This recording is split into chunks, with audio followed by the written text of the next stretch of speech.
इस अभ्यास से मन निश्चल रहता है, शांति प्रदान करता है, एकाग्रता बढ़ाने में सहायक है, तनाव एवं चिंता को कम करता है, कफ विकार को कम करने में सहायक है।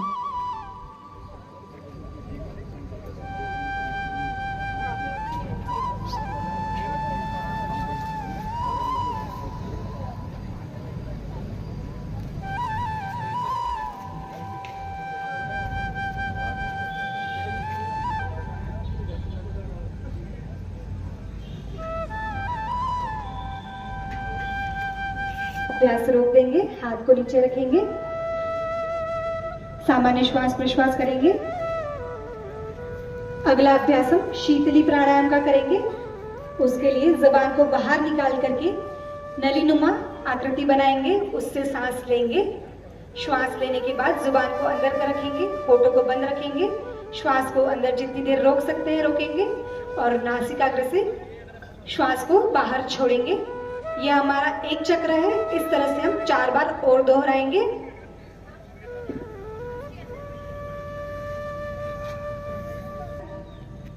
उच्च रक्तचाप वालों के लिए यह विशेष लाभदायक है।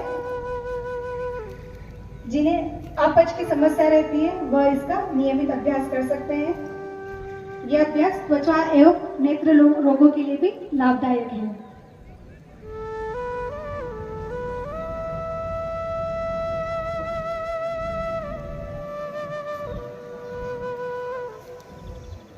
जिन्हें अत्यधिक कफ रहता है या फिर टॉन्सिल की शिकायत रहती है वह इसका अभ्यास नहीं करें। चक्र पूर्ण होने पर अभ्यास रोक देंगे। अगला अभ्यास हम भ्रामरी प्राणायाम। अगला अभ्यास हम उत्तान मंडूकासन का करेंगे। दोनों घुटनों को पुनः सामने से खोल देंगे। दाई हाथ को बाएं कंधे पर रखेंगे और बाई हथेली को बाएं कंधे पर सिर के पीछे से ले जाते हुए पीठ गर्दन सीधी। आप इस अभ्यास को स्क्रीन पर भी देख सकते हैं। कोशिश करेंगे कि हम सामने की ओर देखें।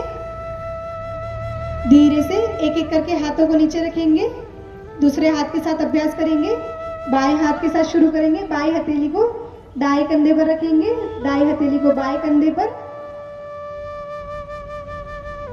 दोनों घुटनों में दूरी कम करेंगे।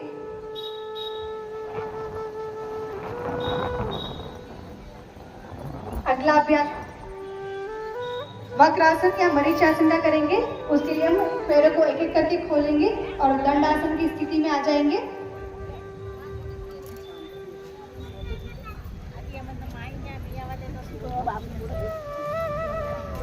बाएं पंजे को मोड़ करके दाएं घुटने के पास में रखेंगे, घुटना हवा में रहेगा।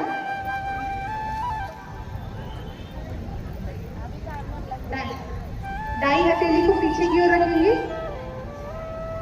जो पैर आपका ऊपर है वही हथेली पीछे रहेगी। बाई हथेली को घुटने के ऊपर से ले जाते हुए बाई टखने को पकड़ेंगे और पीछे की ओर देखेंगे।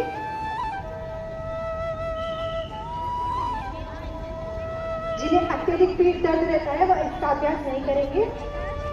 धीरे से कमर सीधी करेंगे, दोनों हथेलियों को नीचे रखेंगे, सामने की ओर पैर को सीधा करेंगे। बाई ओर से इस अभ्यास को दोहराएंगे। बाएं पंजे को मोड़ करके दाएं घुटने के पास में रखेंगे, बाई हथेली शरीर के पीछे।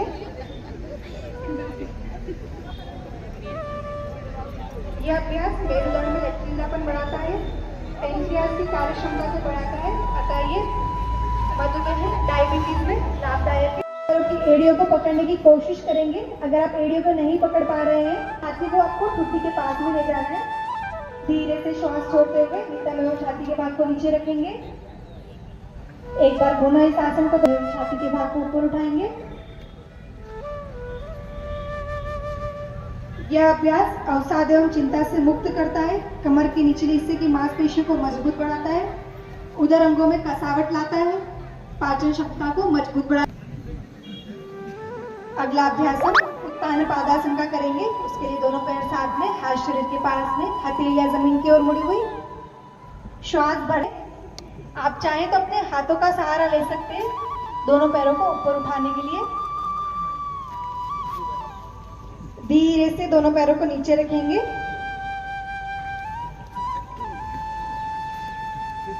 अगला अभ्यास अर्ध हलासन का करेंगे।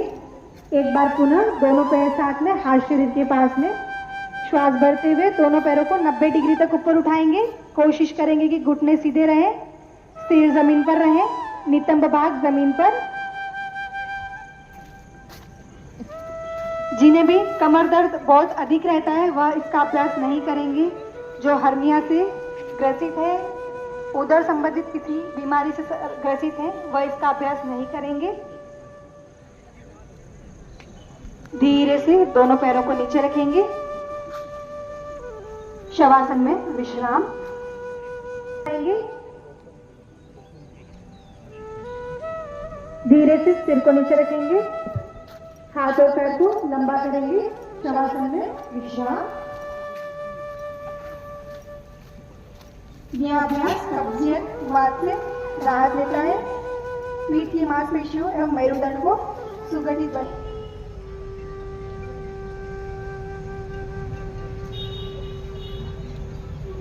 गहरी लंबी श्वास लेंगे, धीरे से छोड़ेंगे। पूरे शरीर को तनाव मुक्त करने का अभ्यास करेंगे।